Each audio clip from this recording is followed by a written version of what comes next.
Tonight, we're discussing President Mahama's policy statements.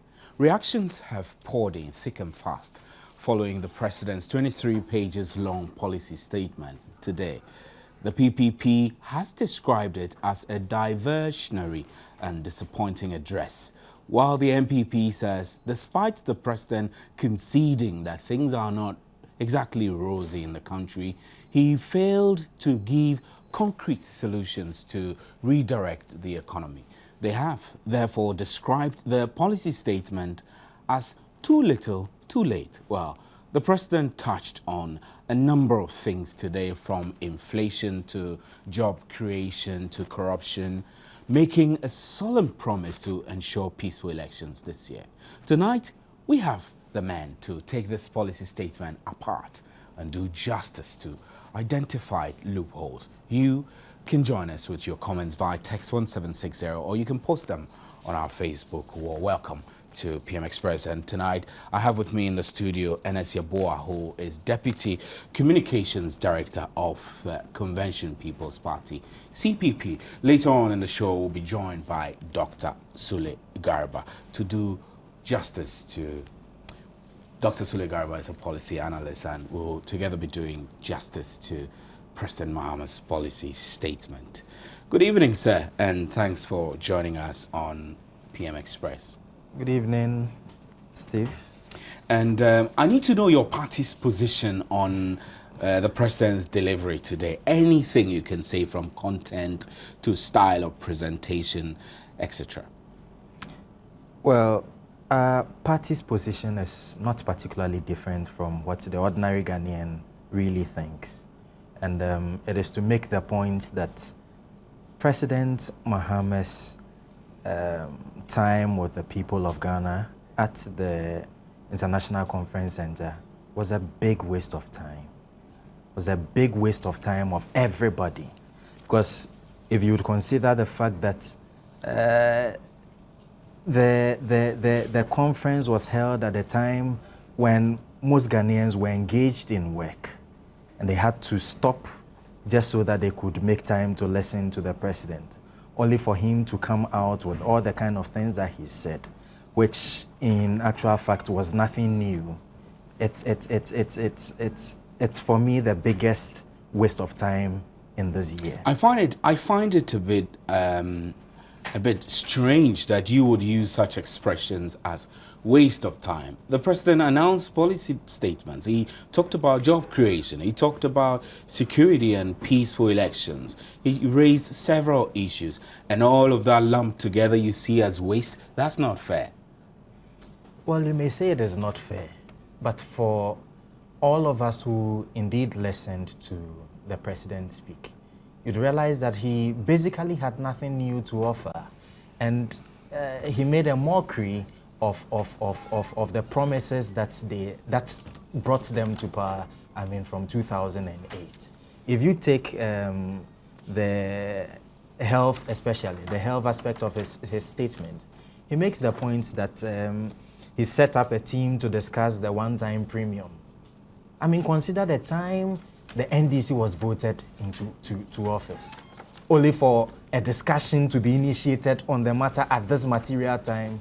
It made mockery of all these promises. But I mean, the president assumed the reins of power by constitutional provision, so he has this time to complete the term of the late president, Professor John Mills. So definitely he would have to continue from where President Mills left off, and that wouldn't be good to describe as nothing new. Well, but that would then. So what were you expecting? Tell me. That would mean that President Mills was doing nothing. So perhaps if we know or understand your expectation, we can put it in good context. What were you expecting the president to say that he didn't say? In fact, what we are saying is actually in good context, and we would not need your help in putting it in any other context, because we are speaking from the perspective of the ordinary Ghanaian. The ordinary Ghanaian was expecting something new. The ordinary Ghanaian was expecting something more inspiring. So tell me exactly what. Basically, that's what I'm asking. Basically nothing. As we speak, Dr. Abu Sakara has promised the people of Ghana free education. However, he said that Nana Addo's promise of free education is a fraudulent one because, yes, I mean, they have had the opportunity of governing this country before. And to the extent that they were unable to fulfill that constitutional mandate of providing free education, progressive free education, I mean, there's no point in looking in that direction. Now that's inspiring. He says that, look, our focus should rather be on But jobs. what you're telling me is a campaign statement that is culled straight from your flag bearer's presentation at IEA. It's not a campaign statement. It's about life. It's about the commitment of the people of this country to seeing growth. So inferring from that, you mean to say that President Mahama's statement did not offer a promise of growth? It didn't. In fact, it was not even a policy, statement like he made us understand initially. So what was it? It was a list of instructions. I have directed. The word directed was used more than 20 times. We can count it now. I have directed, I have instructed, I have done, and that was basically it. Now, you want to find out if these instructions would even be carried through in the first place, or they would even be obeyed. And my answer is a simple no. You have a situation where majority of the members in his government are already finding ways to hide under another sleeve. Most of them are contesting for parliamentary seats, and you are throwing instructions in there. They are going out there to campaign. So I can tell you for a fact that none of these instructions would be carried through. None. He himself, unless he's going to stay in the office from, this evening, and wouldn't go out and would ensure that at least all the things that he has said, at least, let's say, about 1% of it comes to pass. Otherwise, I do not think that is what is going to happen. What I am seeing is that the president would have to go out there to campaign in the fourth quarter, for Christ's sake. Last quarter. Even companies, NGOs have laid down their tools because all they are doing is just warming up for the following year. And here you have a president talking about what? Giving instructions to his ministers who are already on their way campaigning for seats to the next parliament. Now, there is a paradox. Whilst President Mills had a lot of time, that's 4 years, to be able to carry through his mandate, Ghanaians found him very slow. You have a situation where we have a new president, and all of a sudden he's saying things all too fast, promising the moon when we all know he has a very short time to accomplish it. So President John Mahama finds himself in a dilemma. I cannot imagine myself a minute, in that scale. So you can pardon him one way or the other to look at the fact that, okay, here's somebody who really wants to do something, who wants to prove a point that, look, I am different. But the issue is that point didn't stand out clear for you. It didn't. But you agree that he conceded that things are not exactly rosy, which is actually an honest thing to say when you're ready for takeover of a mantle. They are not. And quite apart from looking at the practical situation of, yes, the issues of governance and all that, talk about his own political party. Just last week, was it last week? Ex-President Rawlings gave him some assignments. We are yet to see whether those assignments would be carried through, whether he would be able to meet that particular test. The president didn't exactly assign him. He just made recommendations that I think if you did A, B, saying that they should D, lower the water, your chances. They should lower, those or are they not, should throw. Those are not assignments. He should throw. He was talking about firing people with sharp teeth. If you were the president of the republic, you will see this, former President Rawlings' statements as an assignment? It was. It was at all costs. It was. I do not see for the life of mine how anybody could tell us that it wasn't. The man was making a conditional statement that, look, yes, unity would come if and only if these babies with sharp teeth are thrown out or are lowered. What has President Mahama done about that? What is he going to do? We are still counting, and we know he will do nothing. Well, you're watching PM Express, and I'm in a studio with Ernest Yeboah, Director of Communications of the CPP, and we're critiquing the President's policy statement. And in the second segment, we have in our studios Dr. Sule Garba, who is a development policy analyst, who will take us from now to the end of the program with detailed analysis of the President's policy statement today. Good evening, sir, and thanks to have you on the show. Good evening. It's been a while. It has been a while indeed. Great, Yes, great. yeah. So, I mean, what was new in what we heard today? It appeared to be a repetition of what the NDC has been doing all these past 3.5 years. Indeed, you're right that, you know, what the president was speaking about was in some ways a rendition of a program that was started 3.5 years ago. But three things were new.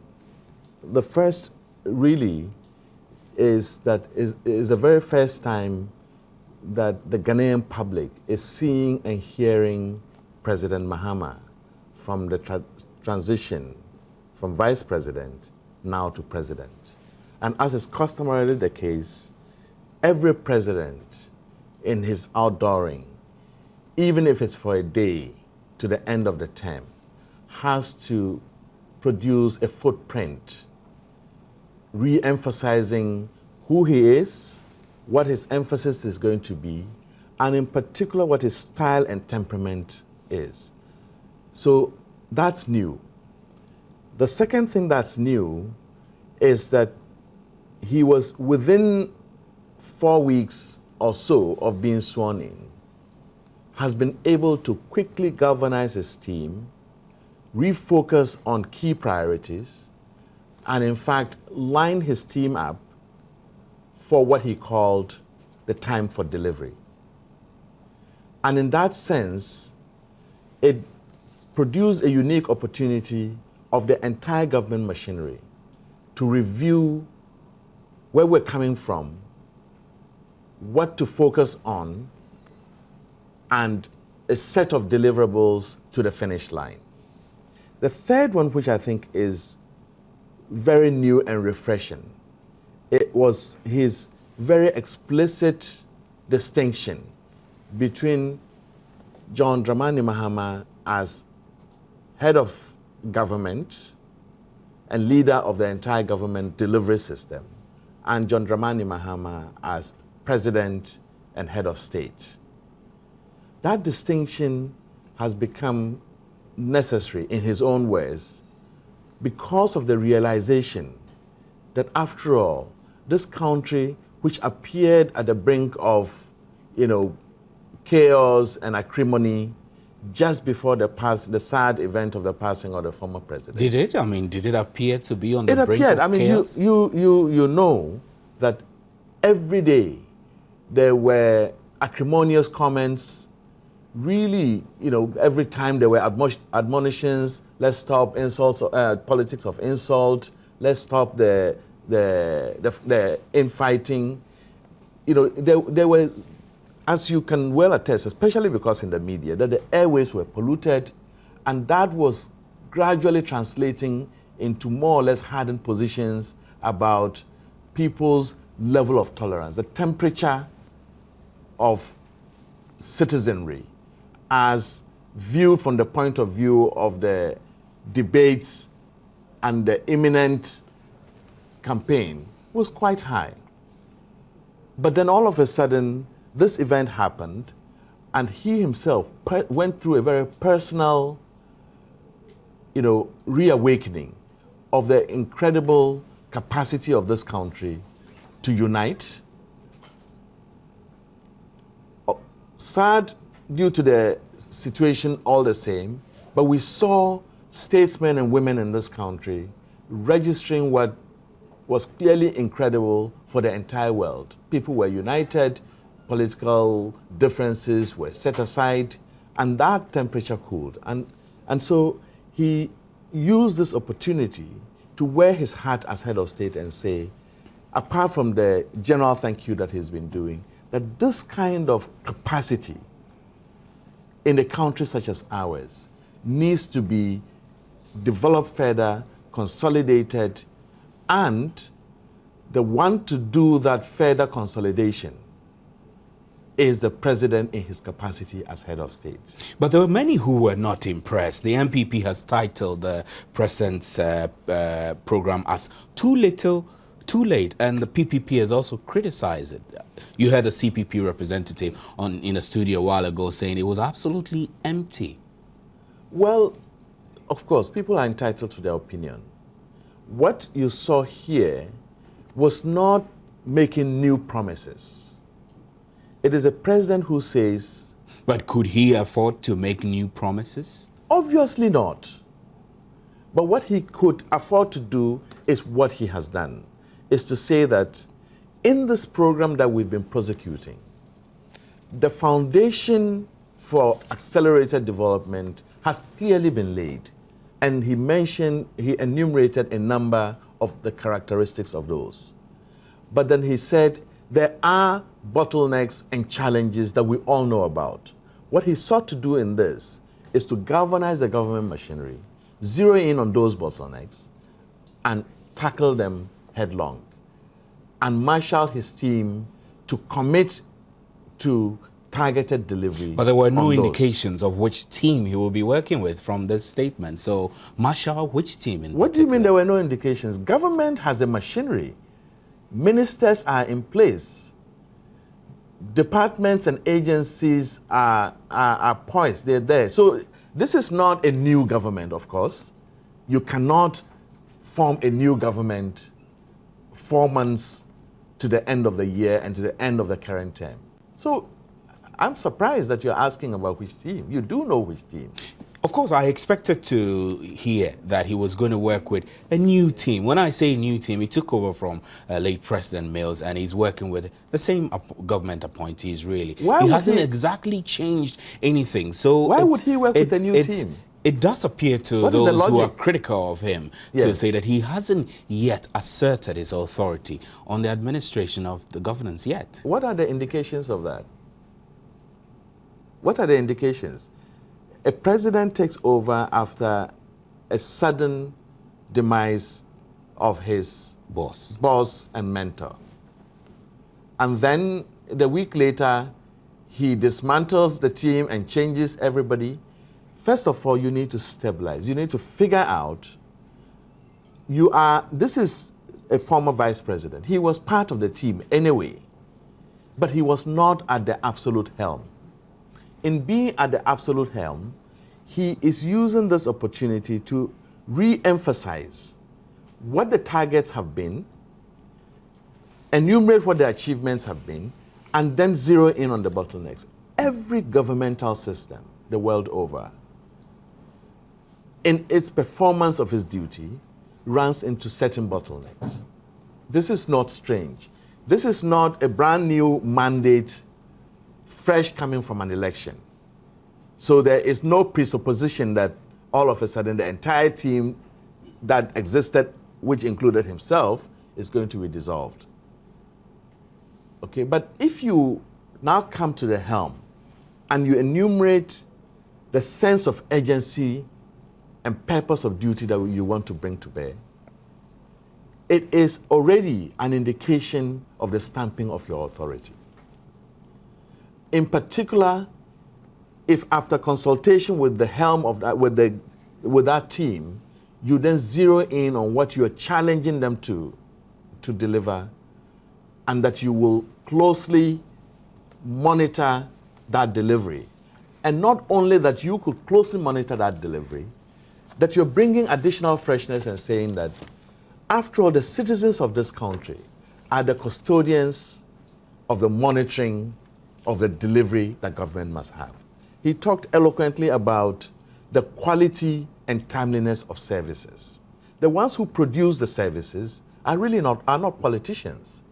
But insofar as His Excellency the President is the one to whom ultimate accountability is rendered in the governmental machinery, he is inviting civil society that when your services are lousy in the hospital, in as You much have no justification to ask for salary rise, for example. well, for one thing, he's challenging those who provide the services that you have pushed the limit on asking for salary rise. The citizens of Ghana have granted you that through its government.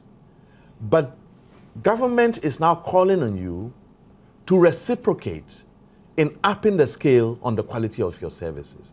But not only that, he is committing to citizens that we, the citizens, must now challenge the quality of service we're And you getting. think 3 to 4 months is good time? It's enough time to It is not enough time at all. These? It is not so enough it time. presupposes that As he's the- actually launching himself into the campaign mode with this policy Well, statement. yes really? and no, but he is signaling the candidate of the PPP, my own friend Parkway Sindhu, has signaled that this is a time to change.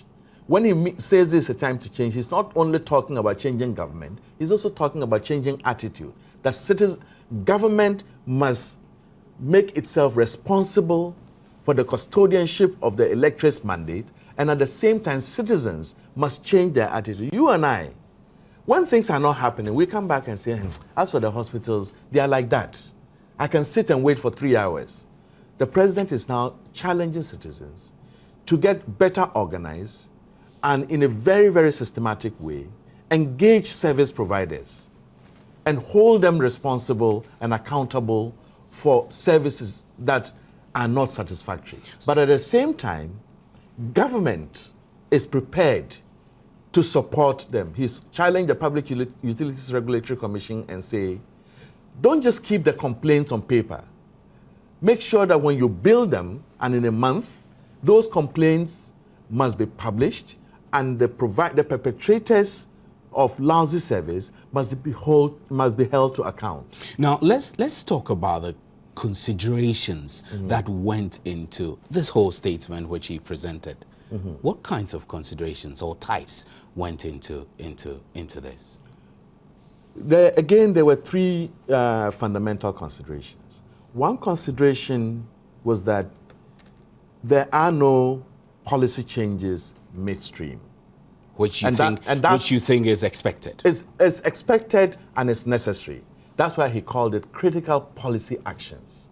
So this is not a time for deliberating on policy. This is not even a time for investigating what the problem is. We know, that's the thing in Ghana, we know what the problem is. What he's saying here is that there are certain actions that must occur in order for delivery to happen. And he further mentioned that this is not the State of the Nation address. Therefore, it is not a compendium of all the sectors and every single aspect of our societal and governmental life. It is a much more targeted isolation of some of the bottlenecks that appear intractable. So, for instance, he talked about load shedding and gave the reasons for it, but has further instructed that all the initiatives that were moving rather at a slow pace towards increasing generation of electricity marginally must be expedited with a sense of urgency, and says that by the end of October, beginning of November, additional generation will come online, which will ease some of the problems of load shedding. But at the same time, immediately, an interministerial group has been tasked to engage the critical sectors of the economy and society,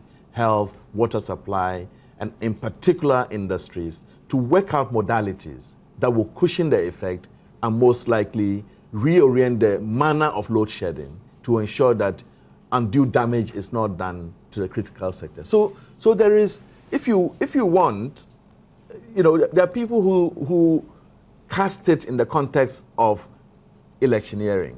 What he has done is to distinctly say that there is an expectation, not legal, but societal expectation, that when you have a new leader, no matter for how short, he has to give his imprint and indicate the direction that he would go. And if that direction means he would move faster, reprioritize and achieve certain things that appear intractable and of bigger concern to the citizenry. But you just considered that 3 months is not enough to absolutely. do all of these. So was it really necessary to put out this much if it cannot be achieved in 4 months? It is not. Okay, first of all, let's be clear. Everything that has been put out anyway, government was expected to achieve. Deliver on them. Deliver on them. And so this is actually a continuation. It's a continuation of where Mills left off. Absolutely. But then it's a continuation which has reordered some of the key priorities. And which the president set timelines to. Yes. And so when you heard him talking in there... Are these timelines realistic? That's the point I'm trying to make, But that if he has 4 months and this volume, 23-page, which cast back and forth on the policy that existed, which he's coming to continue, and new directions he's bringing on board. Not new directions. 23 pages, about half of it is a restatement of where we've come from. In the 3 or 4 pages of the macroeconomic section, it spends 2 pages or more talking about the economic fundamentals. Then it zeroes in on the couple of bottlenecks, the depreciation of the CD, and then suggests that both before he assumed office, but especially since he assumed the helm, enumerated the things that he has used to demonstrate a sense of urgency for accelerating the resolution of the depreciation of the CD. So that the package of macroeconomic measures that had been previously undertaken were restated here. And then the bottleneck and how he's dealing with it, with timelines before the end of the year, have been enumerated. So you see, that's not new. And even as we speak, many of those timelines were already communicated to his team. And in any case, he met with that team. He met with the minister. Before the presentation. So this is not a speech.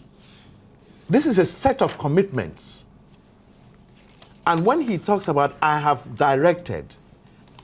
He had done it already. He has done it already. And and so what I expect he will be doing over the next few days is possibly through memos and whatever ways they do it, formally issue these instructions and say this is a restatement of this issue that we understood should happen at this time. And for example, he talked quite a bit about engaging the Ministry of Finance to expedite certain releases to allow certain things to go on. He's already been discussing with the ministry about the reordering of the priorities to ensure that the cash flow management is structured in such a way that some of the critical issues that he touched upon, which impinge on the people's lives, the free exercise book, the school feeding program, the National Youth Employment Program, National Health Insurance back payment. These are all things which are central to the social interventions that had already been budgeted for. And we all admit, and he mentioned it quite in detail, that the budget outlay as was presented and approved was thrown completely out of sync with over 100% increase in the wage bill. But he was part of that decision-making process. No doubt. He was part, we were all witnesses to the mounting demands for the resolution of single span salary. So, the previous government was part of it. This government is part of it. It's a national duty. So how would you call? And he wasn't shy in saying that I am happy that at last our public servants are receiving pay commensurate to what we expect of them. But the differential is that what we expect of them is not being realized immediately after the salary increases. So we admit that there was pressure, and we think it is fair to pay public servants a wage that is commensurate with their effort. Teachers are putting in incredible energy. We do that. Health and all of that. So now that we've settled that, it has thrown the wage bill from about 3 billion to over 6 billion. That has meant reordering the priorities. That's bad news. Well, it's bad news and it's good news. At least as a nation, and not just as a government, as a nation, we all give support to the need to do this.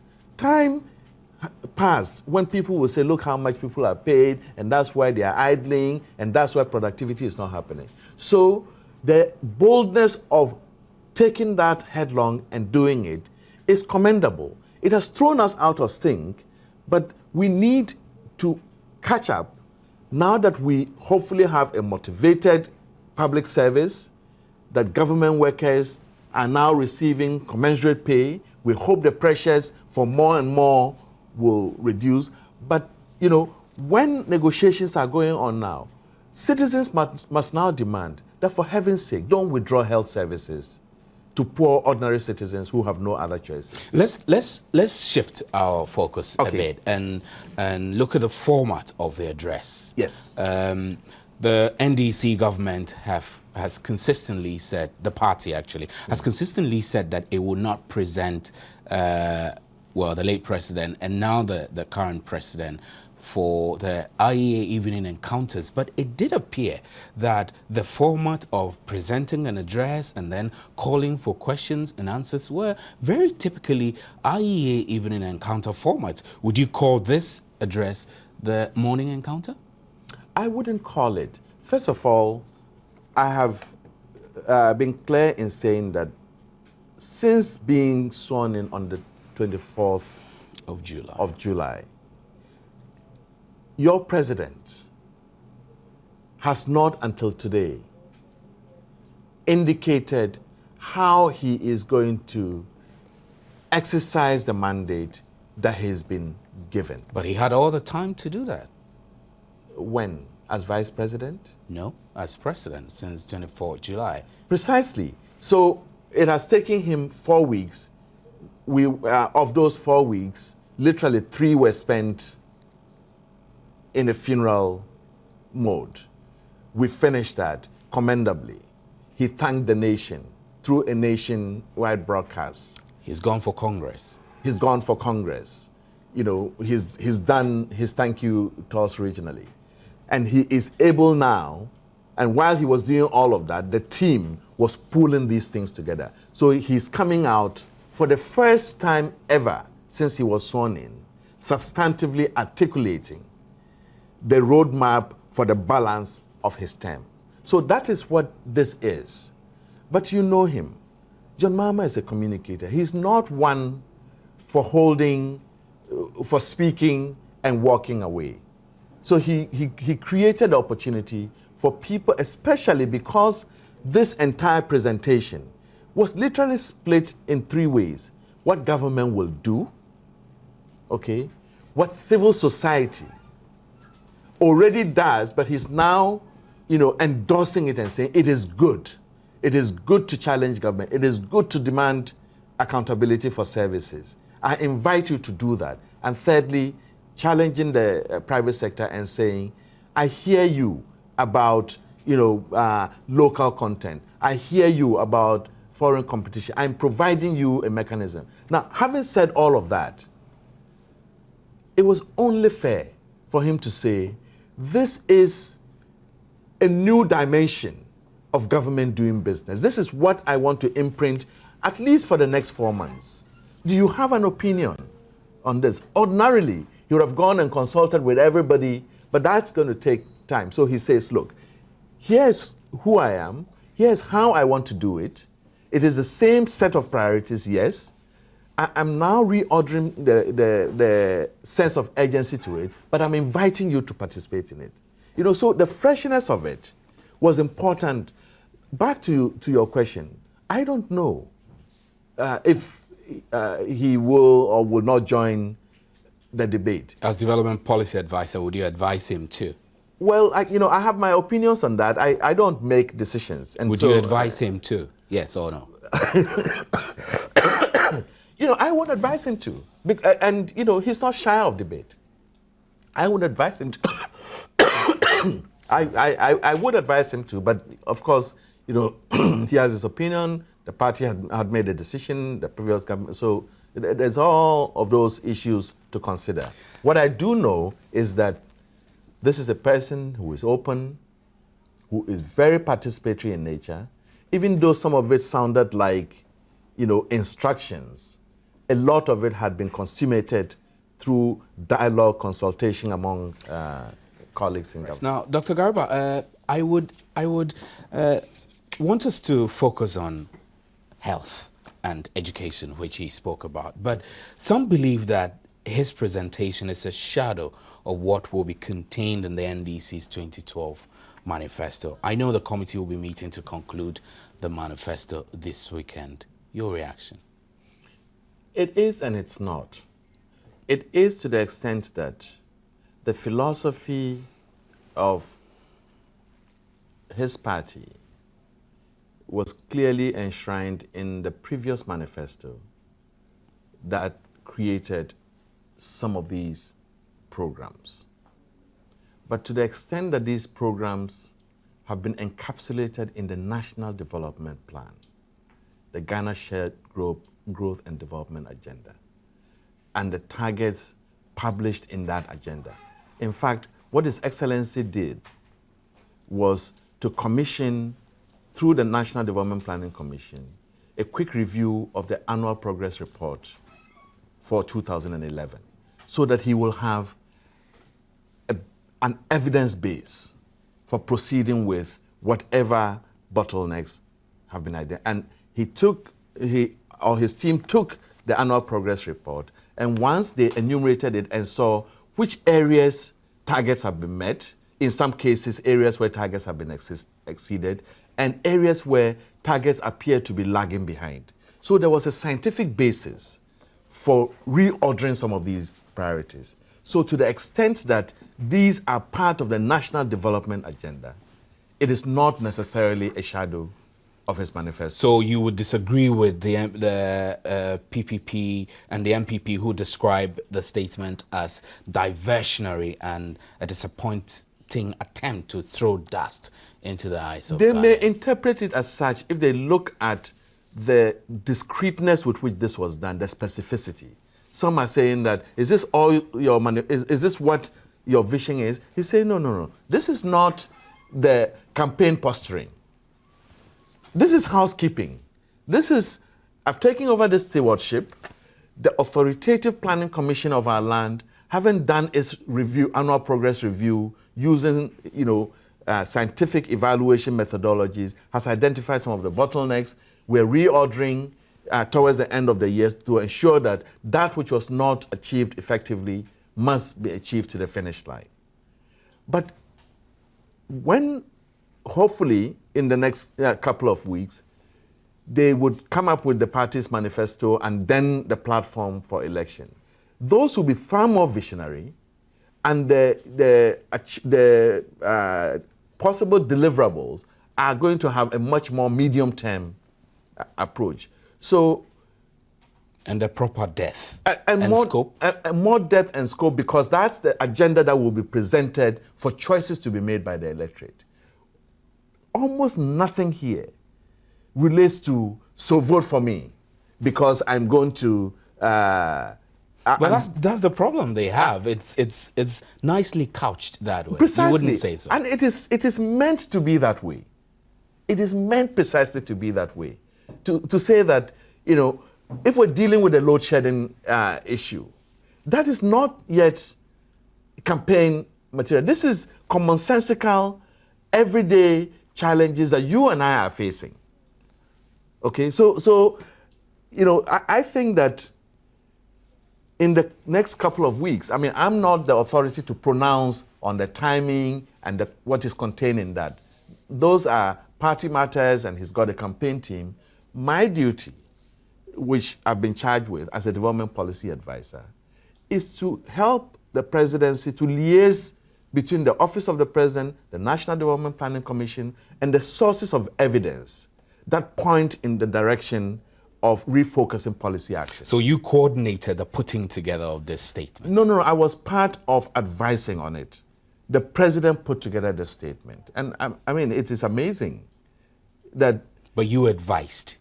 I and you were many, the lead advisor in... Not necessarily lead. I and many... This was a collective effort. You saw prominent in the event the chairman of the National Development Planning Commission. He was actually the chief advisor. The constitutional mandate of the Planning Commission is to sort out planning issues and directions and performance issues and advise the president.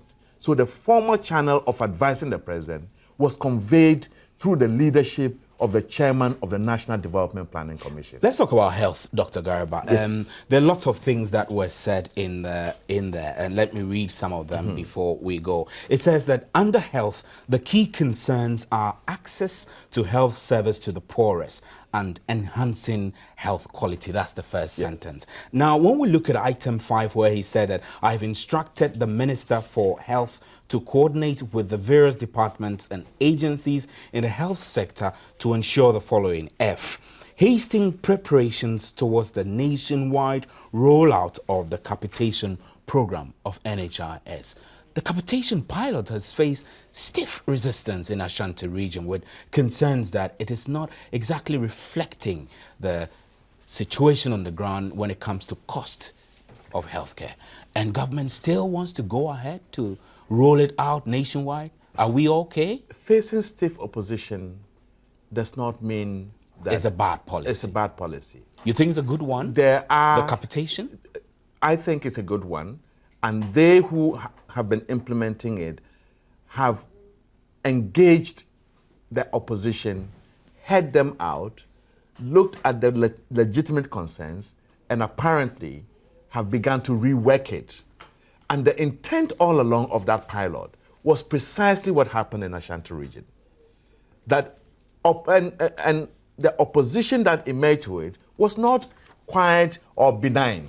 It was vociferous. They had their representation, and they presented the facts and figures of why certain aspects will not work or are likely to be to the detriment of others. His Excellency, in the briefings that he received, realized that they themselves had come to some adjustments because of the vociferous nature of this opposition. So opposition is not bad when it is expressed in the context of, if you do it this way, it's hurting this and it's hurting that. So as stakeholders, they dialogue over it. They feel confident that what they have now is a reflection of a path to capitation that will work. Now, if he also says that he has instructed the Minister on Health to that efforts be made to speed ongoing projects to improve critical infrastructure and logistical constraints facing health personnel in their efforts to deliver quality health care. You think the time frame from now to December, when his term technically finishes, yes, this instruction is realistic? It and is. Could be feasible? It is. If you ask health personnel, decisions have been made about, enabling them access to vehicles and other logistics. It is being rolled out. There have been frustrations in certain areas that it is not fast enough. And this directive increases a sense of urgency to it. So again, this is one typical example of something which is not new. Quite a bit of it has been budgeted for. The red tape in processing of those has been a source of frustration for health personnel whose entitlements have been approved anyway. So again, re-emphasizing a sense of urgency in it is important. And this is coming from much of the research from the ground. What are the complaints? So health personnel say, look, this is a good idea. It's been going on, but it's trickling. What's the problem? Well, the usual bureaucratic processes. So by liaising with the minister, so he spoke to the Minister of Health. Is it doable? He said, of course. The challenge is to communicate to the staff below that this is one of the impediments left to the fulfillment of the better conditions for health workers.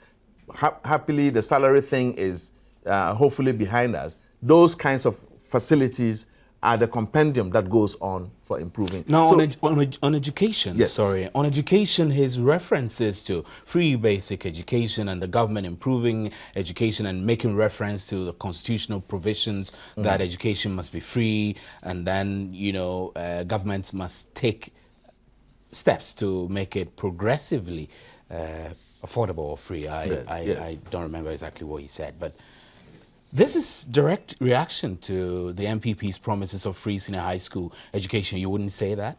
It is to some extent, but the full version of it hopefully will come when they do a manifesto. But in this presentation, he was only using it to re-emphasize the strategic orientation which is currently at Or play. perhaps hint to the populace that he shares the view of a free senior high school? Absolutely, and then he said it. That he could possibly make a promise to that nature in the manifesto? The Constitution has already promised every Ghanaian. It is the modality of how you get there. In fact, he was charitable in saying, look, on this, and this is part of our nation-building effort, on this, candidate Nana Akufo-Addo, candidate Ndum, candidate Abu Sakara, candidate Hassan Ayerga, and now candidate John Mahama are agreed that as mandated by our Constitution, through all the various provisions, education ought to be fundamentally free by the Constitution. So that's a shared vision to which we all aspire to. It is how you get there, the speed with which you get there. But he's saying in here that some of the intractable challenges currently in education, in his view, have to do with improving a solid foundation at the primary basic level, ensuring that there is sufficient access as you cascade from the basic to the tertiary. You should see what happens. Well, you know, I don't know if you have any children. The agony that parents go through. I have 3 boys. Absolutely. The agony that parents go through from JSS going to SSS, struggling over access. Children do extremely well, but now we understand that even the standards, the aggregates are being tweaked up and up just to accommodate the limited access that we have. So His Excellency is saying that while we all aspire to this national goal of eventually making... Let's be realistic with our priorities. Indeed. So that if he had $2 billion, where would he put it first? Would he put it in making it free for the few that enter? Or would he open up sufficient access for the hundreds of thousands that must be in school getting quality education? His Excellency opts for now to put those priorities and that money to open up access, make it equitable, zero in on increases scholarships for the needy ones so that they can get that access. And thankfully, as there is unanimity among all the political parties and shades of opinion that ultimately it should be free, we can then gradually build up the revenue base to make it free. If today we then all decide that we will pay 5 percentage points more for VAT in order to make education ultimately free, then now we know that there is no more controversy about whether it should be free or not. But what he's saying is let's that wrap. Okay. yes, he needs to be more systematic, more realistic, because the era is over where we promise and then a year into government we say, but now I look and there's no money. He's saying, I won't make that promise. I aspire to that vision. It's a shared vision. I don't oppose it. But realistically, let's focus on what is doable and what will allow equitable access. Let's wrap up on public sector reform. He made mention of setting up a complaint desk or something to take complaints relating to bureaucracy. I'm not exactly paraphrasing, but I heard him make reference to the fact that he will set up these complaint desks as a means of reform in the public sector. public services. The Kufuor administration and the NPP did that. Pakwesi Ndium came to be Minister of Public Sector Reforms. It does appear that the civil service and the public sector reform is a big deal, which we keep getting promises and nothing happens. The civil service has been as it is for years, 50 years. This time around, he's saying something similar but slightly nuanced. He said it specifically in the context of reinvigorating the state's sensitiveness to private sector development. And it came from various representations of private sector coalitions saying that the public sector is, and the public service attitude is stifling the acceleration of investment. And then he challenged them to say that this time around, let's work together. And through your own mechanisms, collaborating with the presidency, we set up a hotline of complaints about red tape in the processing. So again, this is not, I will do it alone. He's saying, with you, we are prepared to do it. If you're prepared to make the demand, saying that X, Y, Z was supposed to happen in 3 months, I have been in it for the past 2 years, and this license is not out. So that hotline will be collated and working with the private sector. So it's not yet an open-ended hotline. We hope in the near future, especially if he gets a mandate for the near future, we will do it as they do in South Africa. It will finally become an open hotline where complaints about services and others. Right now, indeed, the media, you have taken the lead. Almost every media establishment has hotlines now towards the end of the day where people complain about this road, this service, and that service, and then you run around and try and check it. He wants, hopefully, to institutionalize that and make it much more open, and then collate those views, and you'll be amazed. When you analyze them, and then they say, this week, the highest number of complaints have been about electricity, 2,000 complaints, and then about water, 1,500 complaints. You publish that. And if the that's what he plans to do. That's what he plans. Now, if the presidency is seen to be backing that, clearly the performance retribution would occur. Right, we're hoping so, and I'll wrap up with some of your messages before we go. Eric Metrex Owari says, we need not to waste time on President Mahama and his NDC government because he actually bid the whole nation farewell as he goes home in December 7. I don't know on what basis this one is saying that. Yeah. And Dixon Desire from Laura says that the president is only trying to be familiar with issues and a way of putting out issues that they have for Ghanaians after refusing and failing to participate in the IE debate, but it will not wash. The delivery was filled with, I have directed, have ordered, have instructed, have discussed, and last but not the least is looking at. No straight policies, no solutions. Prince Afari Yao says, it's human nature that when some people decide to see white and call it black, there is nothing you can do to change them. And Aberiga David Lincoln says that I did not have time to watch due to the nature of my work. But with what I have seen from the news, I believe it's too late for such policies to be achieved in 3 months. All I want to do is get our 51 million from Woyome before December 7th. And Michael Appiah says that he was he not the head of the economic team? Why didn't he direct?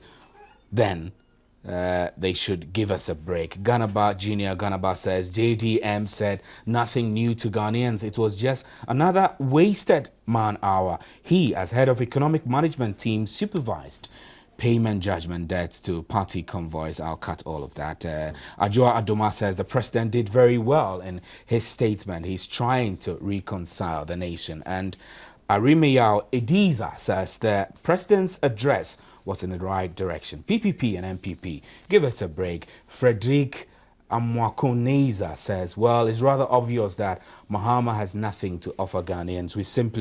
He simply has no idea what Ghanaians need and how to even find solution to the problem. Is this the kind of person that Ghanaians want as president? The answer is big no. We need a leader who knows what he's about. Frederick Amwakoneza again says, too little, too late.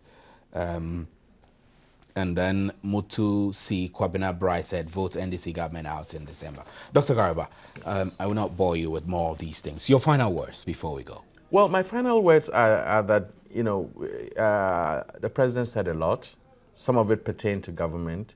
And I was pleased that some listeners have articulated the aspects of it in particular, which was conciliatory, which was, you know, building on the very fundamental unity that God has bestowed on us as a nation. And this is his style. He speaks very bluntly about what's working, what appears not to be working, how he's going to fix it, or at least begin to fix it in the next 4 months. And that's the personality we're dealing with. He brings freshness to the environment, and that's, you know, take it or leave it. But for me, I think that I see a president who is prepared to unite this nation and to go the full length in doing it. And the kaleidoscope of participants in that, civil society, private sector, all walks of life, coming together to listen and to engage with him, for me, was refreshing. Thank you very much. Dr. Garba is Development Policy Advisor for Government, and then N.S. Yaboa, Deputy Communications Director for the CPP, also joined us in the first segment. And thanks to you, audience, for your messages, your text, comments, and suggestions.